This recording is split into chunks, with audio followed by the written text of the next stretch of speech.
Good morning. This is Jason Dean coming live at you again for another Film Fanatic show. It is Wednesday morning at 10:05. Another beautiful fall-ish day. It's crazy how we started off this summer or spring with just constant rain, and we haven't it feels like we haven't had rain in months, and it's pretty dry. But this weather has been just spectacular. Where I work at school at Montessori, I get to. We have a beautiful area outside, all kinds of land. The school owns it like 70 acres, and there's a big giant playground and a couple of big hills and big, pretty thick, like forest area, trails. So we get to hang out with the kids outside all day. That's what I do. So uh, I spend I spend all pretty much my whole day outside. So when the weather's nice, and it's just spectacular, and we're getting on the end of summertime officially. So yeah, I'm excited. I'm gonna go to the movies on Friday. We're gonna go see The Long Walk, which is I don't know much about this movie. Um, I heard it's very intense, and I heard it's just like an incredible story. I think it's a Stephen King story, but I saw one little trailer for it, and it looked really good. I saw the way I heard about this movie was I had gone with some friends to see Weapons. I think that was in August, which was a really good, really great movie, and I did a review on that. That was the last movie I saw in the theater, so it's been over a month or so since I've been to the movies. So I'm kind of chomping at the bit to see a movie. And I saw a trailer for The Long Walk, and it looked pretty interesting. I wasn't really sure what it was about. It kind of had this post-apocalyptic vibe. It had a little bit of this like zombie kind of vibe to it, but and I think it's a Stephen King story, and I heard that the book is supposed to be just incredible, and I also heard that the movie's really good, super intense, and so I'm gonna go see it on Friday. So I'm really excited, and so there'll be a definite show where I'll talk about it. So today is another Film Fanatic show, and again, I want to thank everyone who have, people who have been supporting this wacky thing that I do, and I really I love doing this just about every day, where I upload a video, and I watch a movie usually every night, and so I want to thank the people who have been subscribing to the channel and people who have been commenting on the videos, and making this channel grow every week. So big big shout out to, and big and deep appreciation to all those folks who support this weird thing that I do.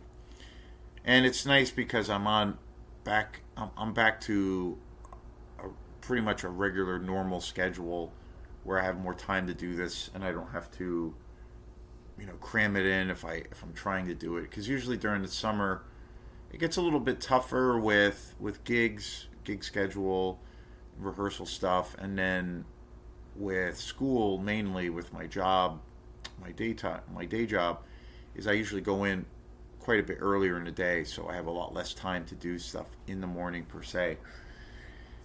So now I have like a lot more leisurely time to do the stuff, and I that's one of the things I love about doing, having this schedule back to the school year. Even though I always get a little bit down. I do love the fall, but I love the summer so much, and I always get a little bit down, slightly depressed that like the summer's kind of coming to an end. But it is what it is.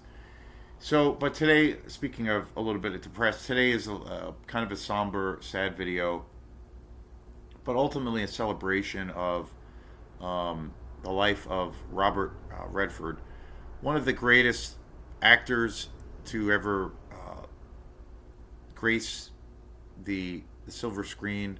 He just passed away. I believe it was yesterday. He was 89 years old. just a legendary actor, one of my favorite actors, and I decided that I should do some kind of video to talk about Robert Redford and all of the amazing films that he's done, his legacy, and just all of these incredible accomplishments that he's done in his career. Um, First off, I think when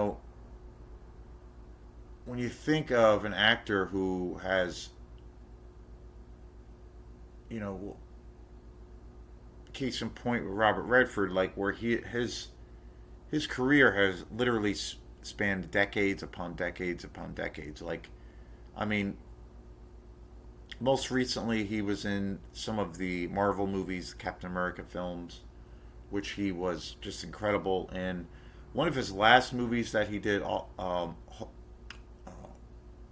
Hope Is Lost, which is a really great movie. I actually have it on Blu-ray, and it was one of his last movies. It came out in 2011, 2012, and it's a movie that's basically centered where he's really the only character in the movie, and it's about him being at sea, and this catastrophe happens to his boat, and he's trying to survive. I really love that movie, and it's got some incredible cinematography, amazing music. It's a very emotional movie. It's a really powerful, it's a very exciting movie. And it was one of his last movies that he did. And, he did all of his own stunt work in that film. Um, and again, so many movies that he was responsible for, especially early on in his career. The movie of his career that is easily one of my all-time favorite movies of all time, and that, of course, and I've talked about this movie before. I think I've done multiple shows on this film, All the President's Men, with Dustin Hoffman and Robert Redford. That movie to me is one of the most incredible movies ever made. I look at that movie as kind of a blueprint on the idea of, like, how can you make a movie feel so suspenseful or action packed, but essentially all that movie is really comprised of is a bunch of actors talking in a room. That's all it is. But yet the level of suspense and intrigue in the way that movie was shot, and the acting, the casting, the editing is just astounding. And of course, that movie is about the Watergate scandal and how that story broke. Just an incredible film. And again, and that's I have multiple copies of that movie on DVD. I think I even have a VHS copy of it. And about 2 years ago, I got this really beautiful edition of that film on Blu-ray. That's easily it's definitely my favorite Robert Redford film. It's probably my favorite Dustin Hoffman film. And I look I that's one of it's one of those movies that I measure movies.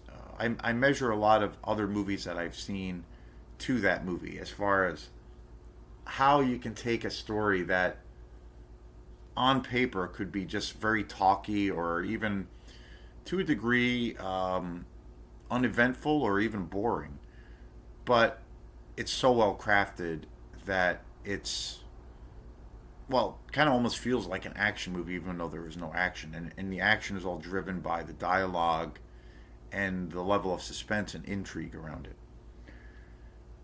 And essentially, I'm always fascinated by movies that can operate at that level and be so gripping, where it's essentially a group of guys or girls in a room just talking, and it's all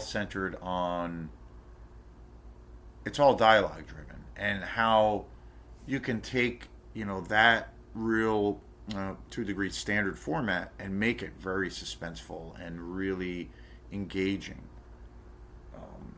And I think that movie acts for me as like this kind of I look at it when I compare it to other movies that I see that almost have that same aesthetic as like that. All the President's Men set the bar really high when it comes to a film that is only kind of relying on dialogue to drive the movie, and it just does it so perfectly well. I think it's a perfect movie.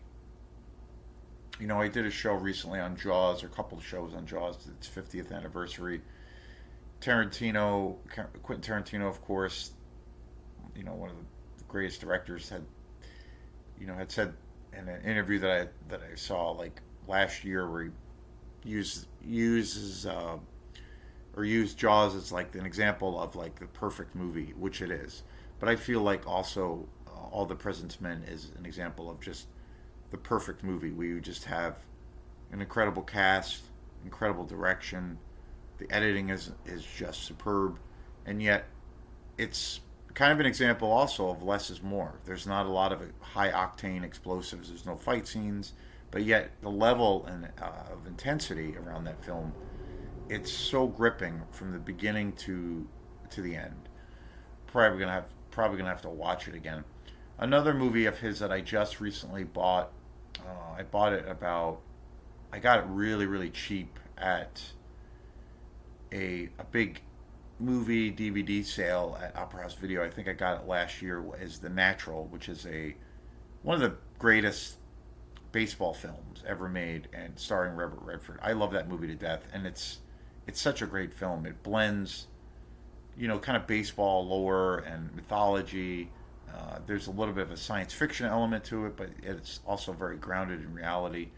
But just an incredible sports movie, and just an incredible movie. It's a real magical film. And again, so many movies to his credit. You know, he was 89 when he passed away.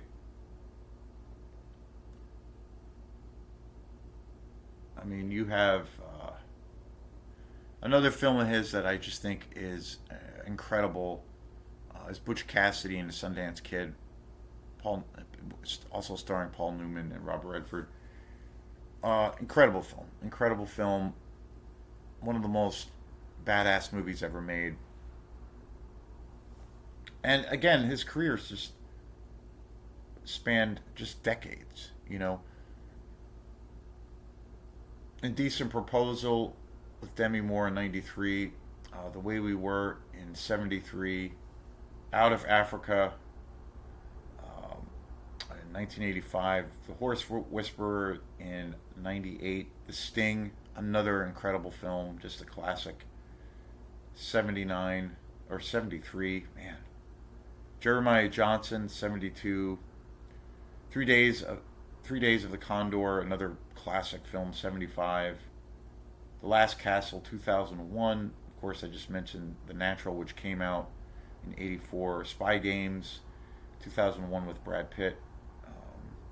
The Great Gatsby, another classic Redford film, 74. Captain America, The Winter Soldier, just one of the greatest Marvel movies ever. Of course, I started off the show with All the President's Men in 76. All Is Lost, 2013. Barefoot in the Park, 67. Our Souls at Night, 2017. A Walk in the Woods, 2015. The Old Man and the Gun, 2016, which is actually a really awesome movie. A River Runs Through It, another really great film. 92. Ordinary People, 1980. The Unfinished Life, 2005. Lion for Lambs, 2007. Also starring Tom Cruise. Pete's Dragon. Up Close and Personal, 1996. Sneakers, 1992. The Company You Keep, 2012, which is actually a pretty cool movie. The Great Waldo Pepper in 75, another killer movie. Brew Baker in 1980, a really awesome movie. I haven't seen that movie in years. That'd be a great one to visit. A Bridge Too Far, 77, another classic Redford film. I mean, just the list is endless. And again, it's like just reading off these dates of some of these films, I mean, it's incredible, like the span of his career and the scope of it. The Electric Horseman, 75. Legend of Bagger Vance in 2000. The Property is Condemned, 88. And then he was also in Avengers Endgame, 2018. One of the greatest Marvel movies again. Quiz Show, another incredible movie. Just kind of a masterpiece of a film. 1994. Inside Daisy Clover, 1985. The Chase, 1966. Legal Eagles, 86. The Candidate, 1972, another amazing film. Truth, 2015. And I know I'm going. There's so many movies to talk about and to mention, and I know I'm gonna leave out some because there's just so many. The Hot Rock in '72, Havana, 1980 or 1990. The Clearing, 2004, which is actually a really awesome movie, one of his later films.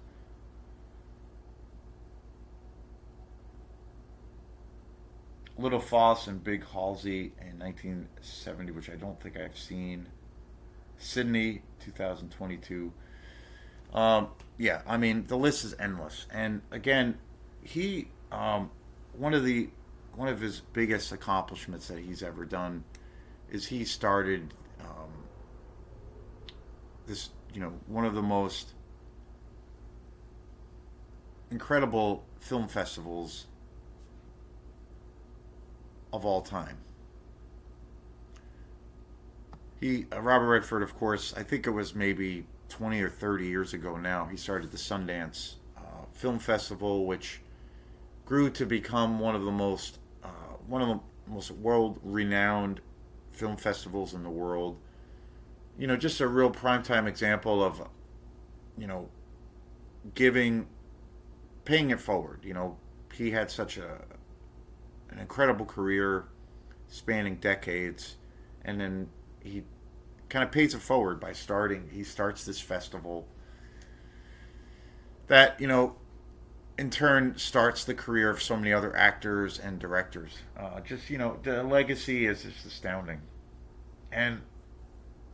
And how prolific he was, how active he was. And, he could do anything really as an actor. I mean, action, he was a leading man, he could be in romantic comedies. Just, you name it. You name it. And again, like it all for me, out of all of these movies and all of the movies that he did as an actor, for me, it always goes back to All the President's Men. That movie is such a masterpiece. And again, I do own All Hope Is Lost. I own that on Blu-ray. I own all the President's Men on Blu-ray. I do own. I'm trying to think what else I do own. I own a few of his other films, but I do need to revisit a lot of his older films. Again, just so many classic movies. Yeah, so he passed away. I believe it was yesterday. He was 89 years old. So, I mean, what else? What else can you say about such a legend?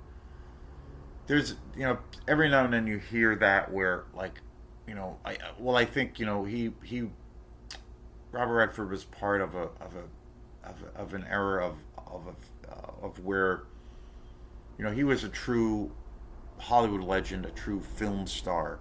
And sometimes you hear that where people are like, well, you don't really see that anymore in Hollywood, where you have like a Robert Redford or a Marlon Brando.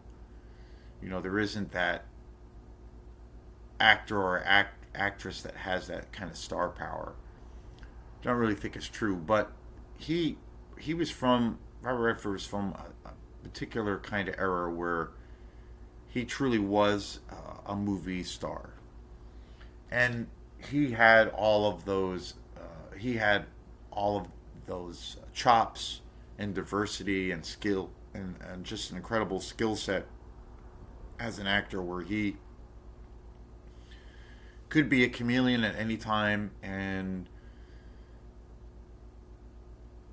had such a diverse ability to play any kind of role that was thrown at him, and and he was also at such a level of where, I mean, realistically, you'd be hard pressed to find a movie that he was in that wasn't very good.